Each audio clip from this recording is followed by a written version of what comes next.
جو کچھ ہو رہا ہے، پولرائزیشن ہے، تقسیم ہے، اور انفارچونیٹلی اب اعلیٰ ترین اداروں کے اندر بھی وہ پولرائزیشن موجود ہے.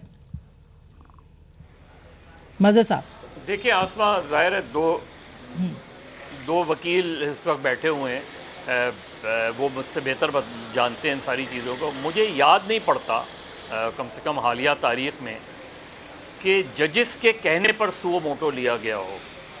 یہ تو ہوتا ہے کہ چیف جسٹس خود اپنا مائنڈ اپلائی کرتے ہیں، باہر سے ڈیمانڈ آ رہی ہوتی ہے کہ اس پہ سو موٹو لیا جائے اور اس پہ پھر سو موٹو لے لیا جاتا ہے بعض اوقات. ہماری بدقسمتی یہ ہے کہ سپریم کورٹ بہت زیادہ، میرا خیال ہے، اور خاص طور پہ 2007 کے بعد بہت زیادہ پولیٹیکل میٹرز میں اپنے آپ کو انگیج کر رہی ہے. اور ایک زمانے میں بیچ میں چند سال پہلے ایک پروپوزل بھی آئی تھی کہ کانسٹیٹیوشنل کورٹس بننی چاہیے، اور غالباً جوڈیشری کی طرف سے اس کی مخالفت آئی، اور پی ایم ایل این کی طرف سے. سپریم کورٹ کو یہ دیکھنا پڑے گا، جی اعلیٰ عدلیہ کو یہ دیکھنا پڑے گا کہ میرا خیال میں کہ سپریم کورٹ کو کم سے کم اپنے آپ کو پولیٹیکل کیسز میں انگیج کرنا چاہیے، اور بہتر یہ ہے کہ کانسٹیٹیوشنل کورٹ کی طرف ہمیں دوبارہ جانا چاہیے. چونکہ باقی بہت سے کیسز ہوتے ہیں، عام لوگوں کے کیسز ہوتے ہیں، کیونکہ سپریم کورٹ ایک اپیلنگ اتھارٹی ہے، اور بہت سے کیسز میں ہمیں نظر یہ آتا ہے جیسے وہ ٹرائل کورٹ والا جو ہے وہ تاثر ملتا ہے. ٹھیک بات. چونکہ اب اتنی پولرائزیشن ہے کہ یہ بات طے ہے، یا تو یہ فل بینچ بنتی، فل بینچ بنتی تو میرا خیال ہے یہ ایشو اتنا زیادہ نہیں آتا. کیونکہ اب بدقسمتی سے یہ کہنا پڑتا ہے کہ ججز اپنے پسند اپنی.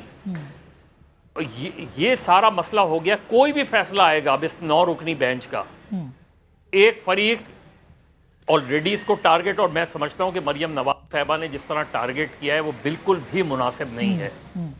دیکھیے اگر آپ نے اپنا ویو پوائنٹ دینا تھا تو آپ سپریم کورٹ میں دیتی، پی ایم ایل این کے لائر جا کے اس میں پارٹی بنتے، پی ایم ایل این اس میں پارٹی بنتی، اور اعتراض وہاں اٹھایا جاتا جلسوں میں. کیونکہ الٹیمیٹلی آپ ایک بڑی جماعت کی لیڈر ہیں، ایک بڑی جماعت اگر پبلکلی، کیونکہ یہ صرف 2 ججز کو آپ ٹارگٹ نہیں کر رہے، آپ دراصل پوری عدلیہ کو متنازع کر رہے ہیں، اور یہ دوسری پارٹیز کی طرف سے بھی جاتا ہے اس چیزوں کی.